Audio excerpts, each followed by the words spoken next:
A lot is happening in Star Citizen this week's folk. Let's dive into it. My space nerds, we've got things to look at. Yesterday, DefenseCon Week 2 kicked off. Days 5 and 6 with Misk, Mirai, Argo, Greycat. Now, we have tried out the Starlight.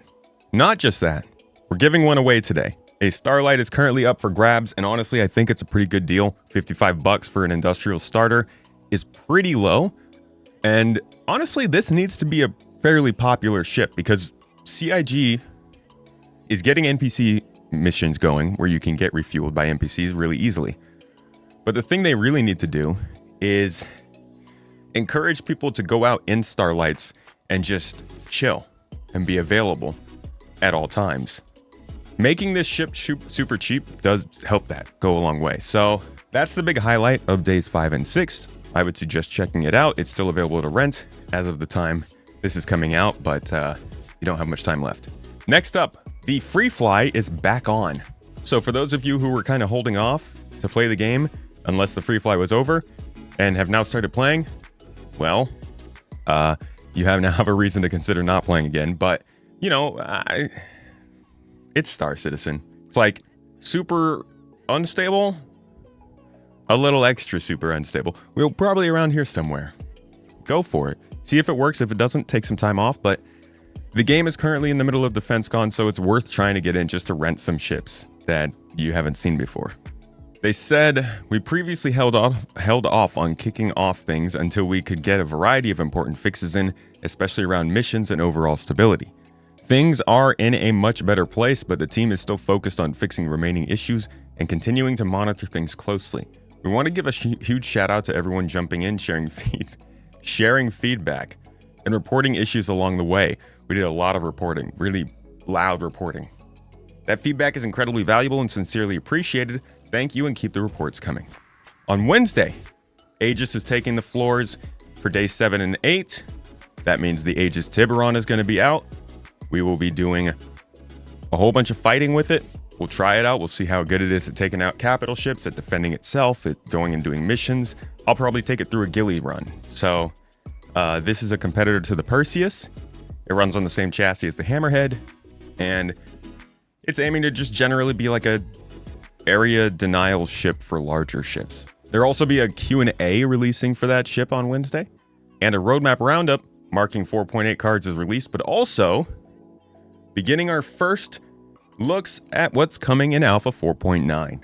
This should be interesting. I don't know what Alpha 4.9 is going to be geared towards, and the way that CIG is working, it's really hard to try to predict it at all. So we'll see how it goes, but first real looks at 4.9 finally.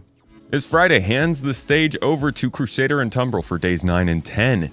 Now, we don't currently have anything planned from these two for this event, so you don't have to cross your fingers or anything, but you never know. At this point, it's headed towards its finale. Latest weekly newsletter will also land in your inbox, and if you're not subscribed, you can sign up anytime through your account settings. All right, here is the big one.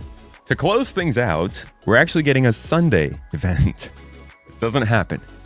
But when you're releasing an Odin, what are you going to do on the 7th day but rest, right?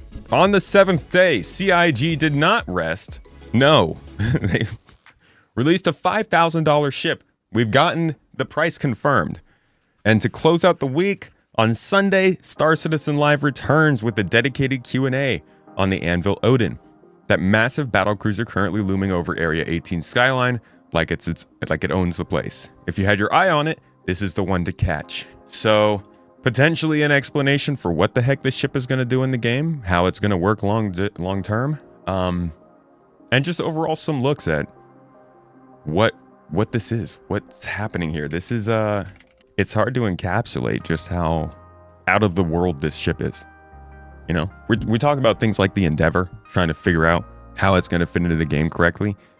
This is different because the Endeavor can have all kinds of like random stuff placed in space that you have to like scan down or something. This literally is going to require other people to be able to counteract it. So it brings up a lot more balance. It brings up a lot more, how do you make this feasible when there are no players to counteract it? You got to make gameplay for this. It's intense. It's going to take years. So I look forward to seeing what they have to say about it on Sunday.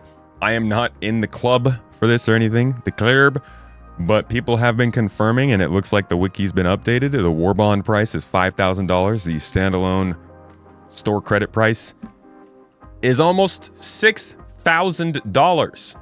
You know, the funniest part of this is when all the headlines come out and they're like, Star Citizen releases $6,000 concept ship. Players befuddled, like whatever things they want to say. And then the people come out of the woodworks and they're like, oh, but what about that $24,000 ship? Only to realize that those have just been wrong for all this time. It's gonna be funny because that's always been the thing, right? That there's ships that are like $50,000. Now it's like, how hard does this actually hit when the prices of the ships do get to ridiculous heights? But because people have been over-reporting for such a long time, it doesn't actually come off as that ridiculous to people. I don't know, but we'll see what's coming of this. It's going to be the Sunday announcement, and that is it for this week and what's coming up. Obviously, plenty has been going on since last week when the wipe came out, when 4.8 launched. There's plenty to catch up on here, just to kind of hear the information about that. But we're going to go watch a Star Citizen Live where they're going to go ahead and probably talk a lot more about this in detail. So thanks for checking out the news. That's this week.